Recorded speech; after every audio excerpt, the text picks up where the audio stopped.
Matthew, really great to meet you, man. Thanks so much for taking some time to come on the show. I really appreciate it. Yep, it's my pleasure, and thanks a lot for the invitation. Really looking forward to it. You're welcome, man. Yeah, thanks for doing what you do. I'm looking forward to the chat as well. And we always like to get the show started with a little bit of background on who you are and how you got to be doing what you're doing at the current moment.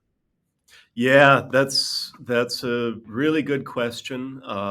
Starting with the present day, I'm a professor of chemistry at the University of Copenhagen.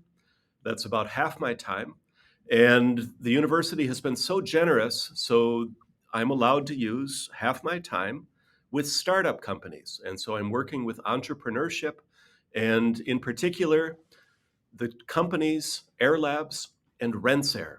And so we're working with sensing air pollution and also doing something about air pollution by providing clean air to people. But as far as why I am the way that I am, ask my wife. I'm not,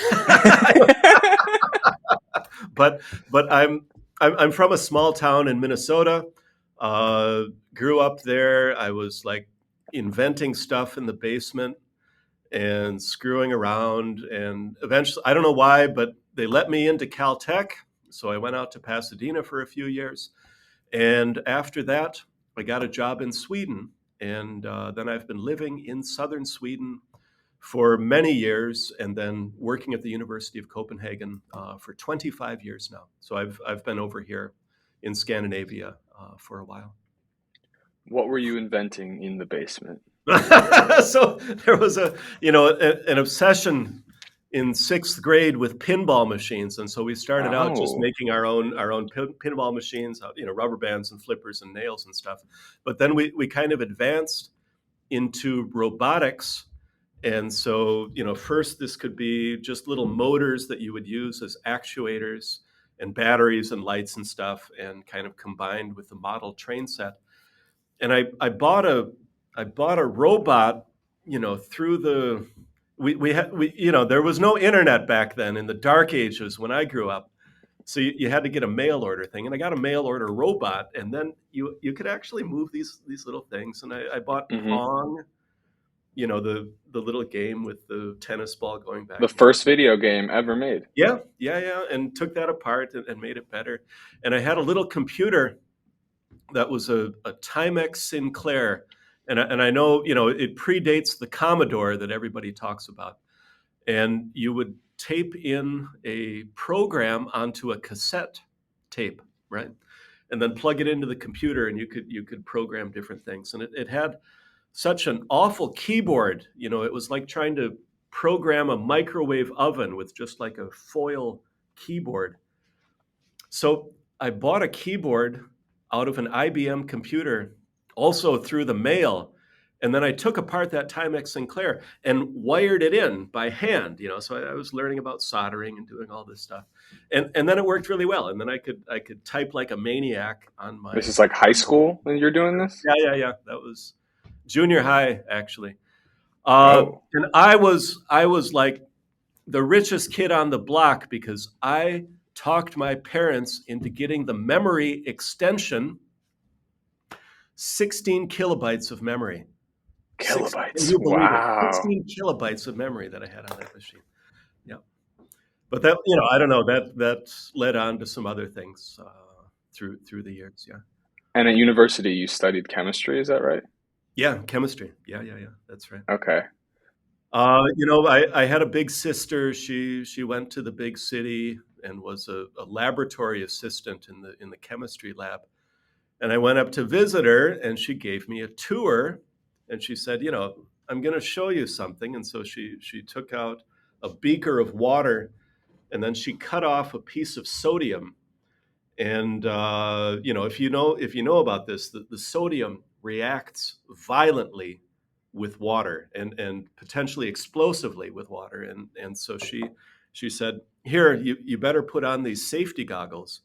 hmm So I put on these safety goggles. I was just a little kid, and I was like this far away from the glass of water, and she drops in the sodium, and it gets so hot that the metal melts. So you have this little ball of molten metal, and it evolves hydrogen gas, And this piece had actually got so hot that it exploded. And so there was this huge explosion, just like bam, straight in my face. And it gives off sodium hydroxide, and you could get serious burns and stuff from it. And my sister looked at me and said, "Don't worry about the smoke. It's just your hair." You know, So and naturally, you were hooked immediately. exactly, that was it. Yeah, and I had to be a chemist. That was exactly it. Yeah. So, if you have an interest in science and an interest in innovation or technology or entrepreneurship, what led you to then work with these air purification or air pollution companies in particular, based on any Sure. other Yeah. area you could get involved with? Excellent question. And I was teaching environmental chemistry. I teach physical chemistry and environmental chemistry. And we know a lot about all the pollution that we have in the world. And, we people have measured Los Angeles, for example, still has the world record in the amount of ozone air pollution. Hasn't been beaten by Beijing or anybody in terms of the amount of air pollution. Um, and we know all these cities are very polluted. And I thought, well, if we are really smart, shouldn't we do something to solve this problem instead of just measuring the problem? And that led me to think. And I know that most pollution, when it gets out into the atmosphere, it's removed by an atmospheric radical. We hear about, you want to avoid free radicals and antioxidants and all this stuff, but the atmosphere has a radical, the hydroxyl radical, that removes air pollution. And I figured out how to increase the concentration of the hydroxyl radical by a factor of 1 million inside of a device, inside of a box, right? They usually tell you to think outside the box. I was thinking into the box. And so I made this box, and I spent Christmas vacation, like I bought a full-sized shipping container Hmm. and a lot of air duct. And then I was like pounding together all of these ventilation ducts and built this air cleaning system. And then there was a company making windmill blades, and they they used to make fiberglass boats, and they found out that fiberglass was a great material for making windmill blades.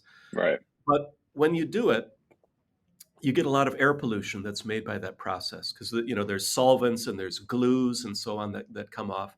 So they had an 80-meter chimney in order to vent all of this air pollution.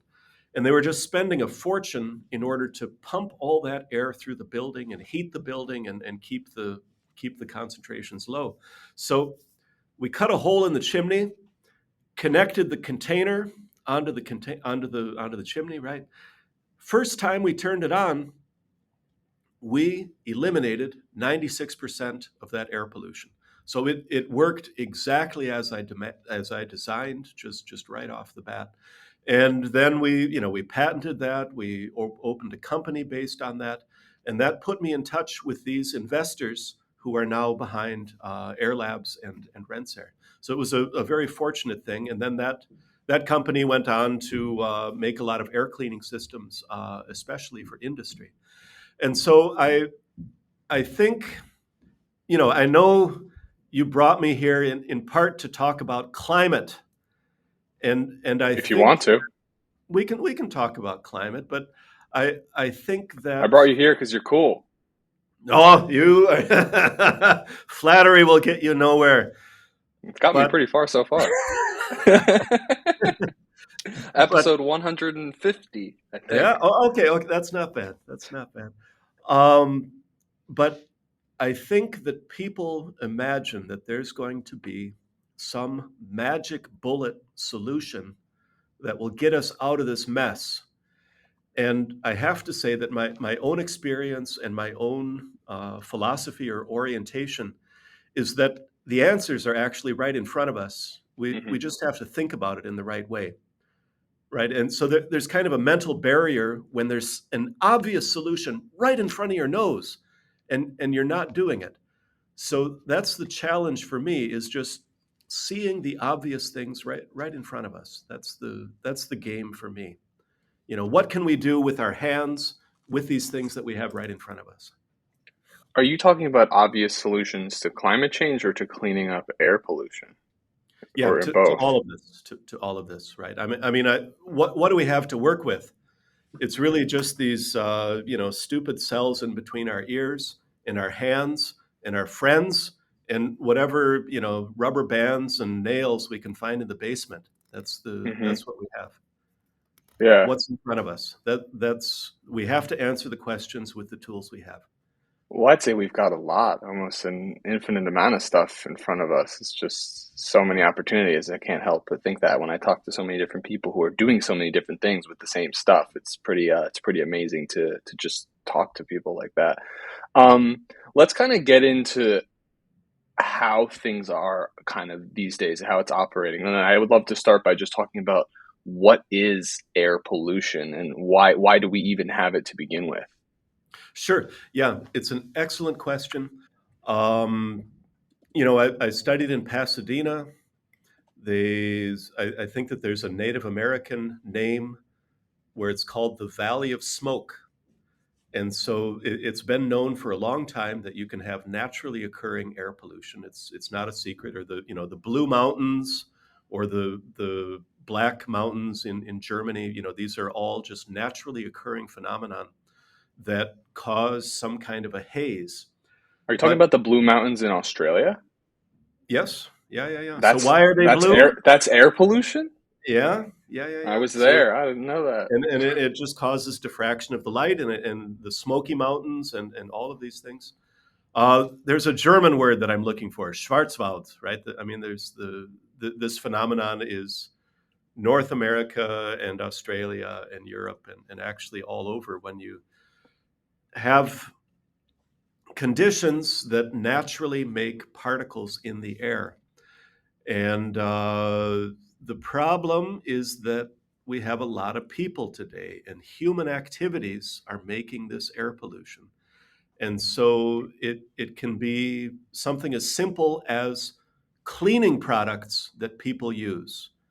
And I have to say that the three-way catalyst that you have on automobiles today, that's really saved our asses, right? That's a wonderful invention, and it takes care of so much air pollution, and it's done such a good job that one of the main sources of air pollution in Los Angeles today is actually the scents that are used in cleaning products. It smells Mm. lemon fresh, or it smells like pine trees or something.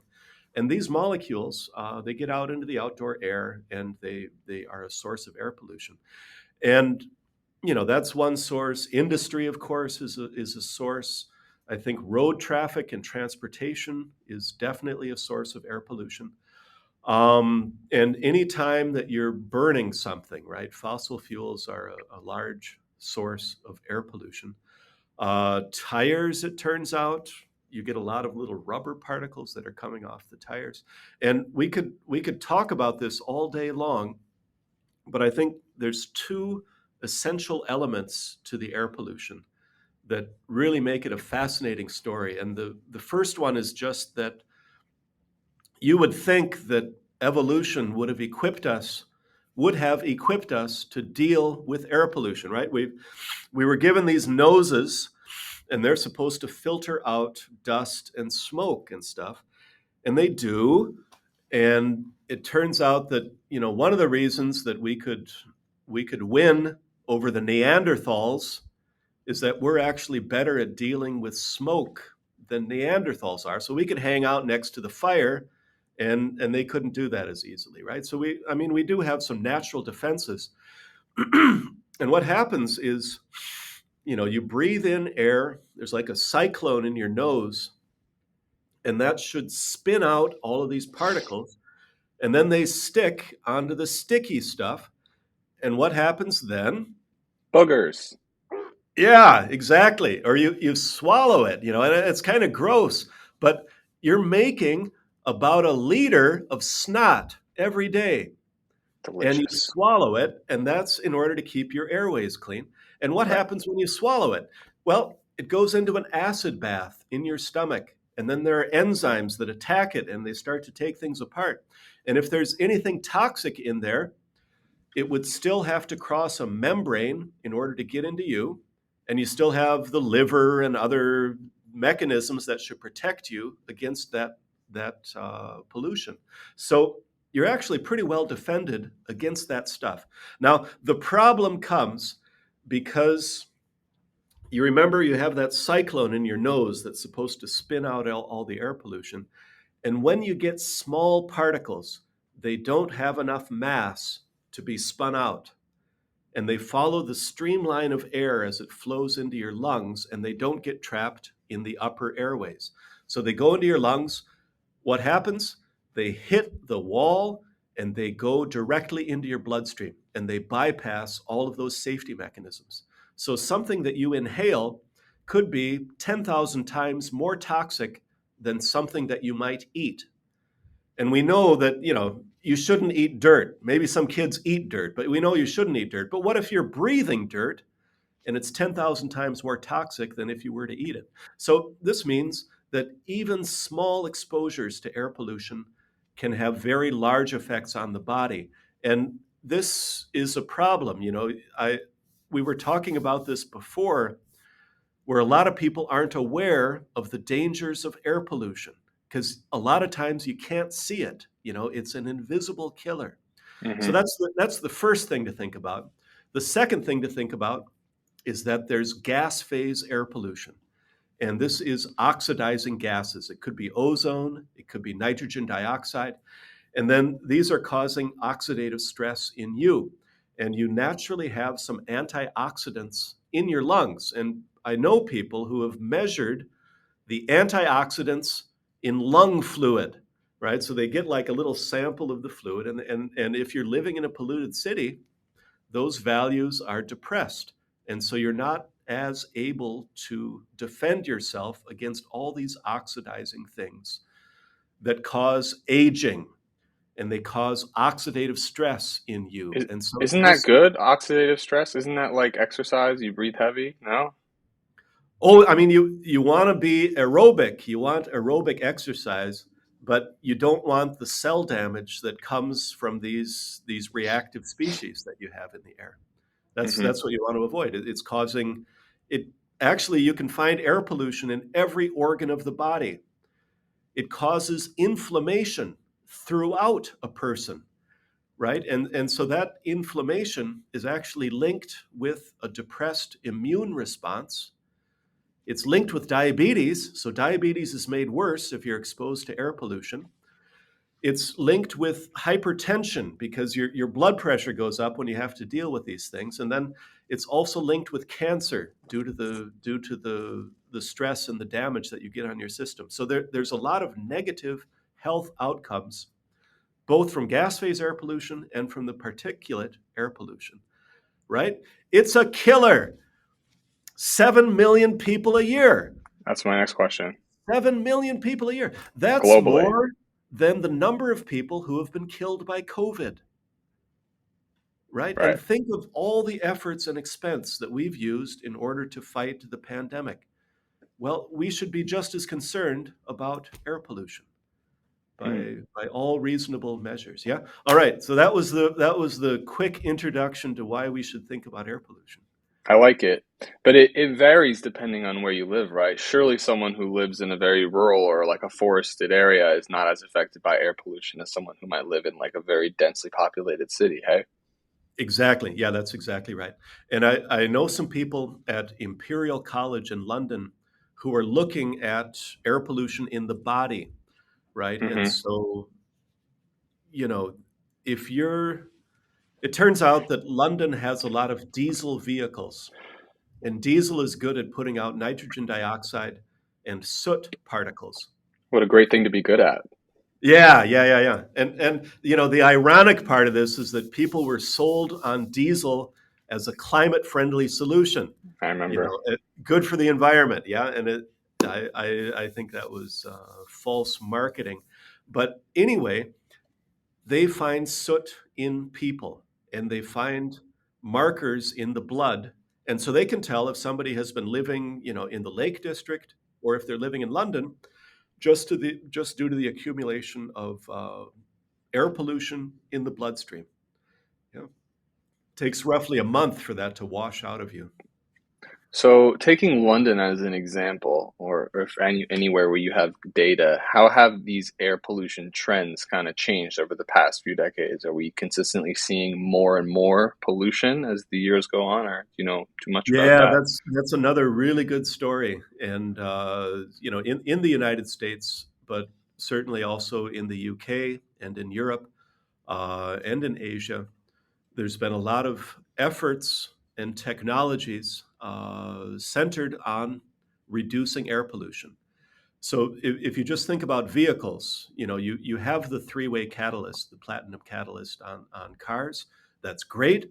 It really reduces the hydrocarbon pollution, the carbon monoxide, and the NOx coming out of vehicles.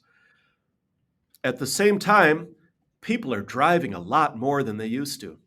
And Hmm. so these two trends have just about balanced, and they've given us constant air pollution levels since, I mean, this is a gross oversimplification, but basically it's been pretty constant since the 80s. We have more cars, but the cars put out less pollution. That's kind of ironic, I think. There was a lot of concern about acid rain in the 1980s, and so they put on much better sulfur controls so that we have less sulfur. There's also less NOx coming out, which goes into nitric acid. And so these things mean that acid rain is not the problem that it once was Hmm. because of technology. And so, if you work with environmental chemistry, it seems like we're always playing catch up, and somebody invents some new technology, you get a consequence that you hadn't imagined, and then you have to go out and save the situation, right? And that's what it is again and again. You invent a better catalyst, and that helps for a while, and then you come up with some new technology for diesel vehicles, and that helps for a little while. But I think the key to this is having accurate measurements. Right. And so what we've done at Aerolabs is to install the world's largest network, dense network of air pollution sensors. And I'm very excited about this. And so, we'll be having our launch in a couple of weeks. We've had the system running basically since February, and we've used low cost sensors. And the very nice thing about that is that by having a low cost, you can have a lot of sensors. And with these sensors that we're using, they have a very high time resolution. And so this combination of a very high density and a very high time resolution means that we get the most detailed picture about air pollution that we have anywhere on the planet. It's never been measured with this accuracy before. So I was telling you before about the long-term trends in air pollution. Hmm. But now I can tell you about the short-term trends. So one example is that there's the London subway, the London Underground. The They went tube. on strike. The tube, yeah. So there was a tube strike March 1st, 2nd, and 3rd of this year, and everybody had to take surface transportation. And so the roads it was gridlock because everybody was taking a taxi or a bus or something. And we saw just a huge increase in atmospheric particles, in NOx. We saw an increase in carbon dioxide. And all these things were just through the roof because everybody was taking surface transportation. So there's a few stories there. The other story is that air pollution actually got really, really good during the pandemic, Sure. right? And everybody had to stay at home, and you can do studies and find out that the emissions of all these things really went down. And scientists learn a lot from that. I mean, we learn, what would it look like in a magical world where we didn't have air pollution? Yeah, they gave us a preview of that. So it's kind of safe to say that one of the primary sources of air pollution would be transportation. Yeah, definitely, definitely. Yeah, that's right. That's Right. So if your technology is measuring in a very precise way, when I look at my phone and it tells me the AQI in Boulder is 130 because there's smoke billowing down the streets from the forest fires, how are they measuring right. that? Yeah, it's probably a combination of things. There are regional monitoring stations, and you have a lot of those in Colorado. And then I know that there's a lot of citizen scientists who are interested in this technology. And then these people have started setting up their own little measurement stations. I think that's a great way for people to become involved. And then there might be people who have set up measurement networks like we've done in London. So all of this data is going into. There's also satellites that measure these things. Um, it all goes into that map, right? Gotcha. And you can forecast air pollution similar to forecasting the weather. And if you have a certain amount of sunlight and lack of wind and so on, that you could build up very high air pollution. Cool. So let's get further into Aerolabs, kind of how the company came into existence, why you exist, like what's your goal with what you're doing, and I'd love to hear more about how the sensors actually work at detecting these particles, or how the Yeah, definitely. network of them together creates a big, great source of data. Right. So we want to reduce people's exposure to air pollution. That's what Aerolabs does. I love it. Why we exist is that I was telling you about that shipping container that worked to Mm. control industrial air pollution. And I guess we decided, that was going pretty well. Why don't we see what we can do to really help individuals? And if you want to do that, first, you need to make this invisible problem of air pollution visible.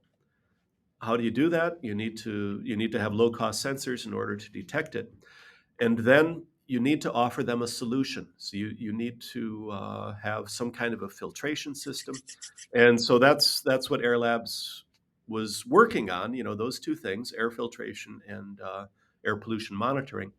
And now we've broken off that filtration research and development division into the company called Rensair, and they have a lot of experience making air cleaners, especially in the medical sector. And now we're combining our technologies, and we'll be able to create even more powerful air cleaners in the future.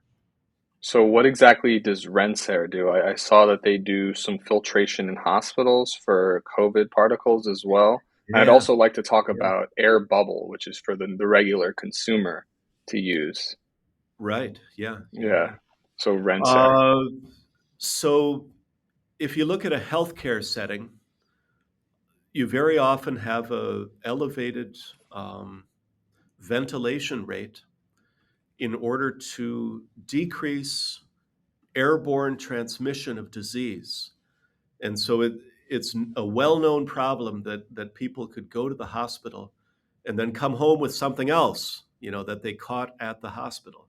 So they try to increase the ventilation rate, but that's not always easy because you'd have to rebuild the infrastructure in order to increase the ventilation rate. And especially if you're in an office building or a school, you might not have the budget or the time or whatever. Or if you're renting space, it might not even be under your control what the ventilation rate is in the building. So this means that there's definitely a need for supplementary air cleaning solutions. And the normal ventilation rate in a meeting room, like the meeting room where I am right now, could be something like 4 air changes per hour. So the air in the room is just shifted out 4 times per hour. But then in a hospital, that could be 12 or 16 air changes per hour. So a lot of people have the idea that they'd like to bring their meeting room or wherever they are up to the medical standard. And then the easiest way to do that is just to buy a supplementary air cleaning device. And so that's what these are. And I think there's, hospitals is one very obvious application, but schools, offices, anytime you have people coming together where you could have the transmission of disease, these are definitely called for. And I think that carbon dioxide we've found is a really good way of monitoring the air quality inside. And you might have seen these little devices that can just sit on a tabletop and tell you what the carbon dioxide level is. Hmm. And it's a really good way of measuring this balance between the number of people in the room and the ventilation of air in the room. And we eat food. You know, A couple I times a day. apologize in advance for saying this, but you know, I think a lot of people think that that's coming out either as a solid or a liquid, but it turns out a lot of it is coming out as a gas. And so you're exhaling about 2 pounds of carbon dioxide every day. It's a lot. It's really a lot. And then, you can just measure this in the air in a room and you find out, if you need to open the window or something. So it's a really good measure of the risk that you have. So I've measured in our classrooms at the University of Copenhagen.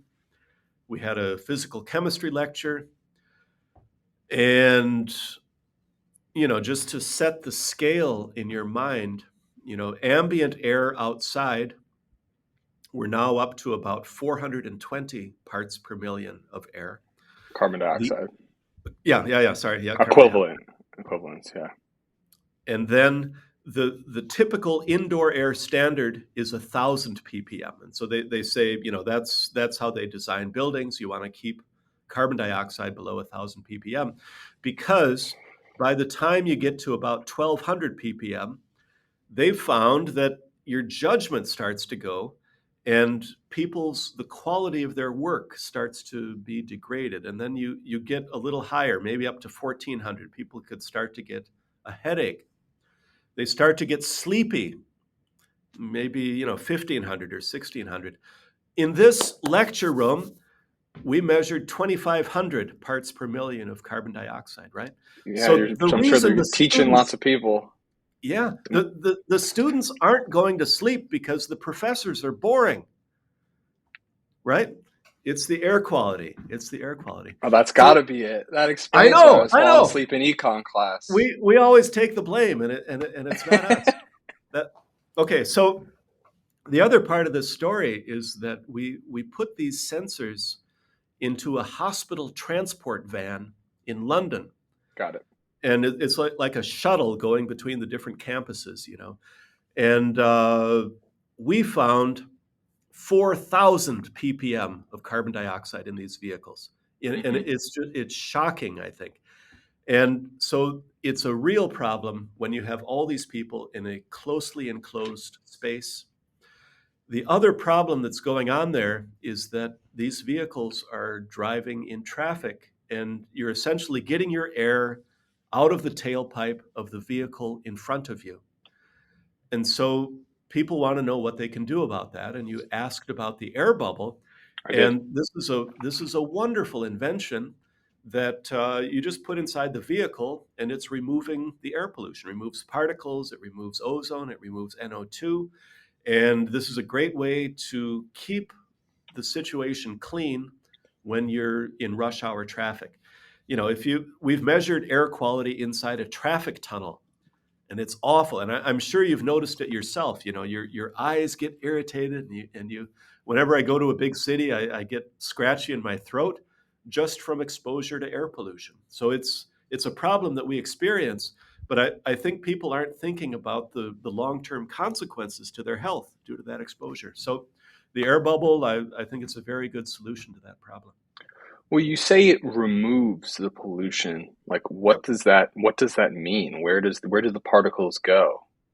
There's a filter. We trap it in a filter. There's both a particle filter and a gas filter, and it's just stays there trapped. Um, there's a certain changing interval for the filter, depending on how much you drive. Might be 6 months, might be a year. Then you just change the filter. That's it. Okay, and because these particles are so small, the filter can collect it, but because they could be potentially so bad for you and you're breathing so many in over time, it could have these harmful effects.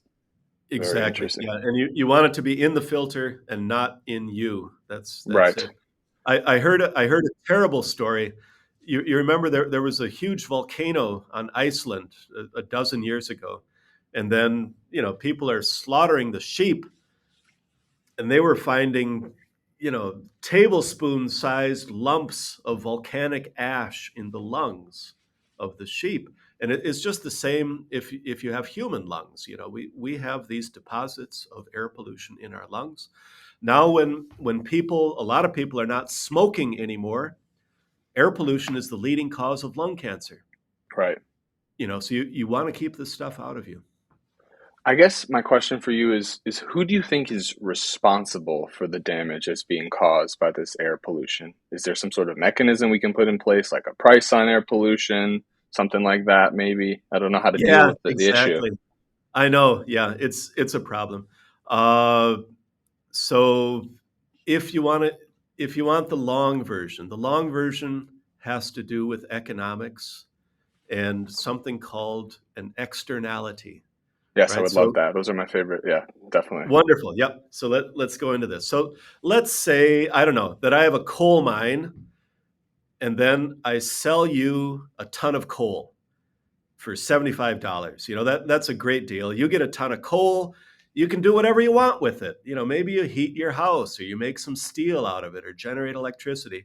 You make some money because you got the coal. And I got this cash and I'm like $75. I'm going to have a night on the town. That's wonderful. And the problem is that there are these external consequences of our contract. And those external consequences are that that ton of coal is going to make, over 2 tons of carbon dioxide. Hmm. That's going to have a climate impact. It's also going to generate some air pollution because we get some mercury that's going to come out of this. We get some atmospheric particles. We get NOx. We get some acid rain due to the sulfur and so on. So you could add this up in different ways. But it turns out that the economic cost of this, I heard this from a professor at the London School of Economics, and he worked it out that it's about $250 worth of external costs. Per So who pound of pays that? coal? Per pound of coal or what? For what? We had a little contract just between you and me. We do a great job. We're both happy as can be. Everybody else out there somewhere is bearing that cost, that $250. So that's an external cost. It's a cost that's external to our contract. And that's one of the big problems with environmental impacts. If there's a truck burning diesel and and you're rolling coal, right? And so you have this big black cloud that comes out. Who pays the cost of that? It's not the truck driver, but it's really all of us because Right. we bear the health consequences of that. Maybe Medicare or the state health care. We pay for it in the quality of life that we have. You have depressed property values as a consequence of air pollution. Nobody wants to live in the dirty part of town. And so the World Bank has investigated the economic impact of air pollution. They found that it's like 10% of the economic output of China is lost to air pollution. And Hmm. there's similar statistics for Europe and North America and India and so on. So we're definitely paying for it, but it's hard to point at the guilty party because it's all of us. Everybody bears the consequence of that external cost. So we all should pay. Maybe we all should play. Yeah. Well, one way of looking at it, we all are paying. Hmm. And so, what I think we can do is find a way of making that, of reducing the cost. Now, I happen to live in Denmark, and it's a very unique place. And you could say they're a bit lucky because it's a small country, 4 or 5 million people, homogenous population. You don't have a lot of deep divisions in the country, and you have nationalized healthcare. Hmm. So one of the things that they found in Denmark was that, for every kilometer of bike path that they built, they would save money on healthcare. And so they just went crazy and they've built bike paths everywhere. And over 90% of Danes own a bicycle. You know, everybody commutes by bicycle, especially in the summer. It's over half of everybody who uses their bike every day. They you get a lot of pleasure out of riding a bike. I'm never unhappy when I'm on my bike. Your quality of life improves, but the system is saving money at the same time. So we just have to make these connections, and we can make life better for everyone. It's a good thought.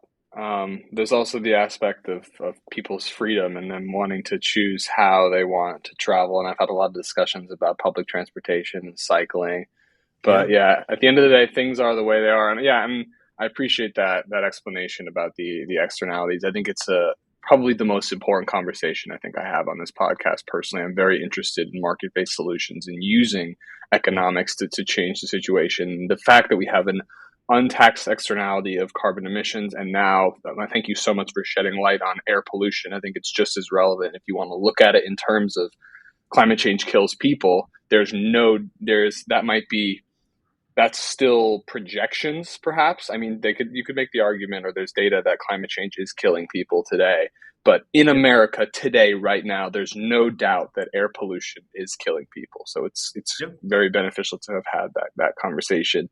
Tell me this, Matthew. Any exciting developments at Aerolabs recently? Perhaps maybe you were nominated for something cool. Anything on that front? Oh, we were actually nominated for the Nobel Prize, Just a and little it's a small very detail. it's a great honor. It's definitely an honor, and I'm humbled. Um, and the reason is that air pollution has such a consequence for everyone in the world. And the World Health Organization says that air pollution is killing 7 million people a year. Hmm. That's more people than are being killed by violence, by all forms of violence combined, including war. So if you can do something to control air pollution, I think you've made a contribution towards peace. Now, I don't think we're worthy of the prize.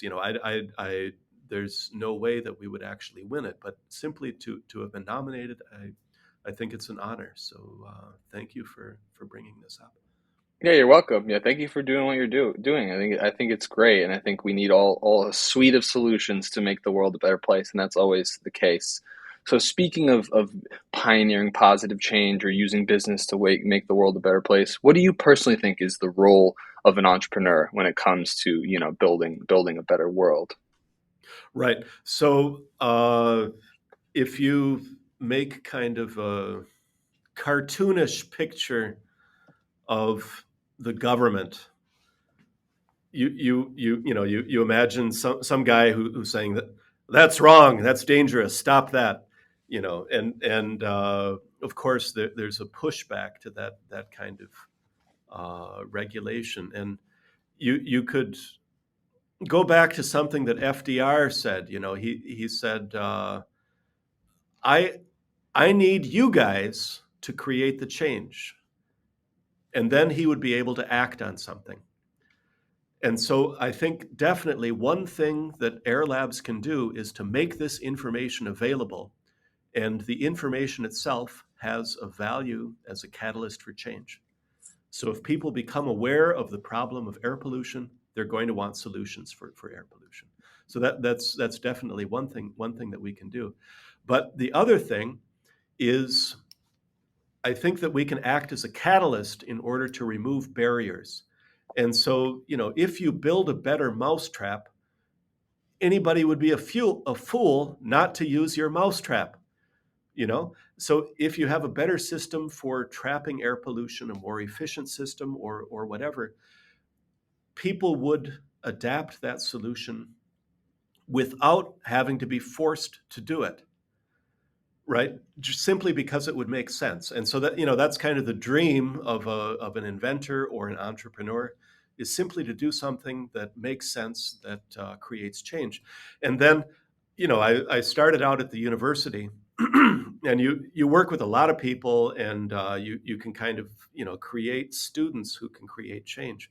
But one of the things that I really appreciate about working with business is that you have this mechanism for creating something in the world, and then you give people the ability to control the situation themselves. And maybe they improve the air quality inside of a room or inside of their vehicle, or they're now aware of air pollution where they live. Any one of these things creates a positive change in the world. So that's very exciting. That's where I get my energy, is creating these positive changes. No, I love that. I think that's a fantastic response, and I really appreciate it. Any other kind of favorite companies come to mind beyond your own that are doing some kind of similar work? Oh, I'm not prepared for that question. I don't mean because necessarily in air pollution, just generally when it comes to improving the world through markets. yeah, well, I think Google does a very nice job, for example, just to give one example of providing information that makes a positive change in people's lives. And I'm using Google every single day. It Right. could be Google Documents, it could be Google Maps. There's a service, Google Scholar, where it makes all of the Hmm. scientific literature available. All of these things are just part of our everyday life now. I also like Wikipedia a lot. Sure. I think that's a wonderful service just to make knowledge available to everyone in the world. Yeah, that's a very short list, and there's many deserving companies who are left off. I think people sometimes forget and take for granted when a company becomes a $1 billion valuated company and they have lots of controversy. A company like Facebook or Google, or I don't know, not Tesla's not a good example, but like Facebook or Google, where they're so integral to our lives and there's always some sort of headline about what they're doing wrong, but you forget about how much it's fundamentally improved your life. For example, someone you went to high school with that you haven't seen in 20 years. All of a sudden, this program comes along that allows you to find your friend. You didn't have cell phones, maybe Yeah, you didn't even have email addresses then, and now you're able to connect with them after years. And people just, now that's just been going on for 20 years, they take it for granted and they get all upset about all the algorithms and the social yeah, division. But you can't forget that they have made the world fundamentally better in so many ways. And I think people are always quick to jump on the negative train, but that's not how I like to conduct my caboose over here. But Matthew, this has been great, man. I guess I just wanted to throw one more thing at you before we kind of get out of here.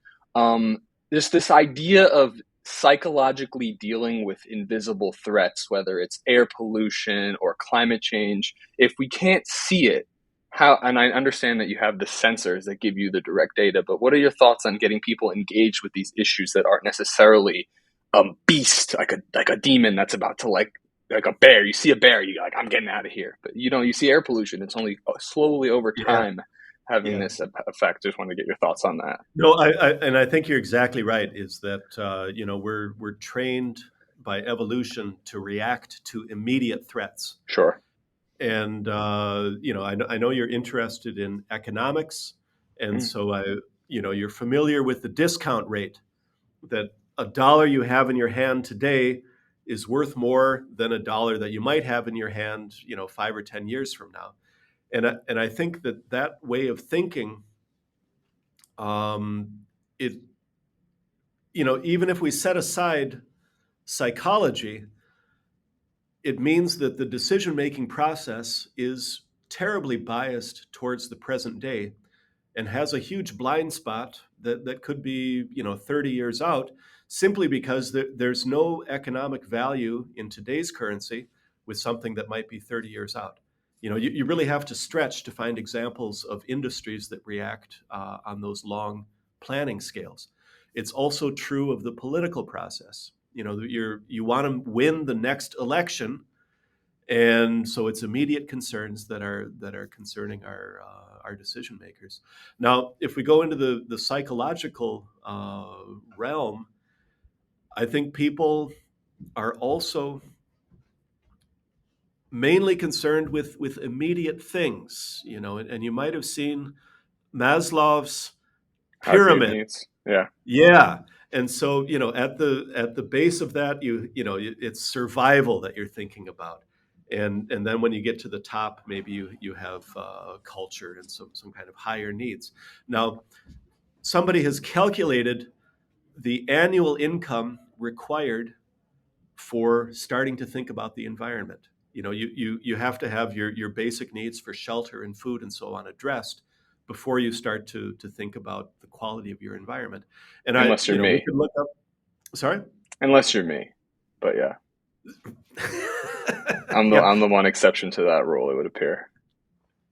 Yeah, and I forget the exact number, but I think it was around $10,000 a year, and then you can look at a country like China that has been advancing very rapidly, and so they're crossing that threshold right now, and you start to see a lot more concern about the environmental degradation and environmental consequences and long-term planning that are going on there.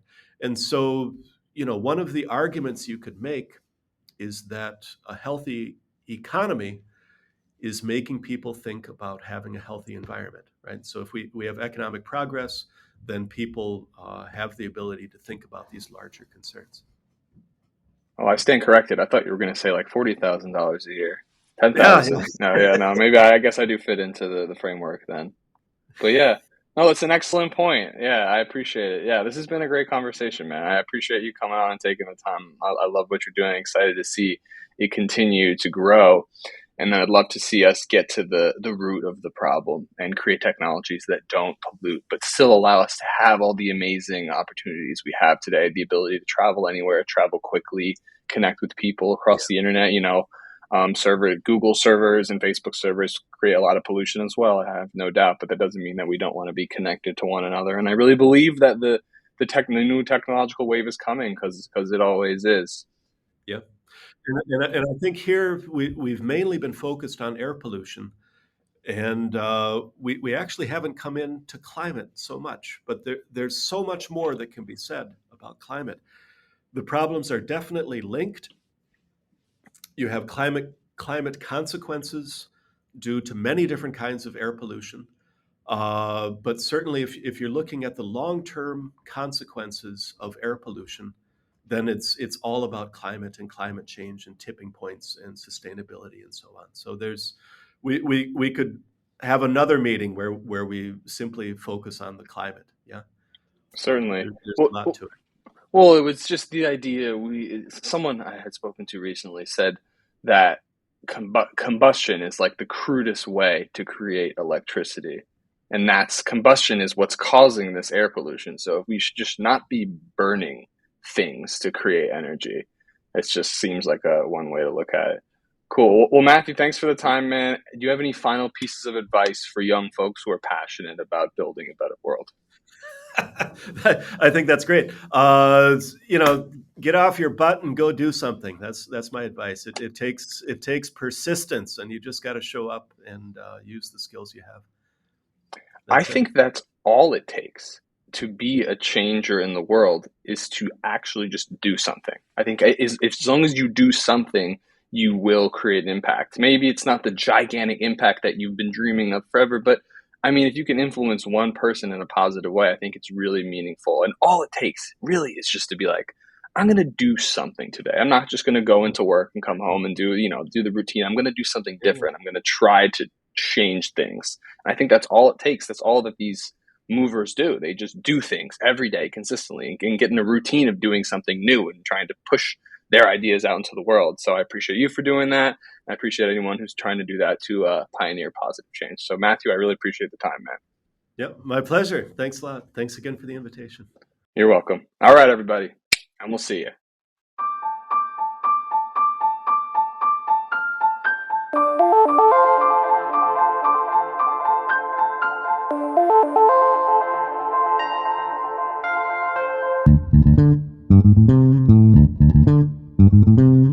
So if you or anyone else you know is looking to buy or sell a home anywhere in the USA and would like to create thousands of dollars in donations without any cost out of pocket, please visit ccrealty.org today.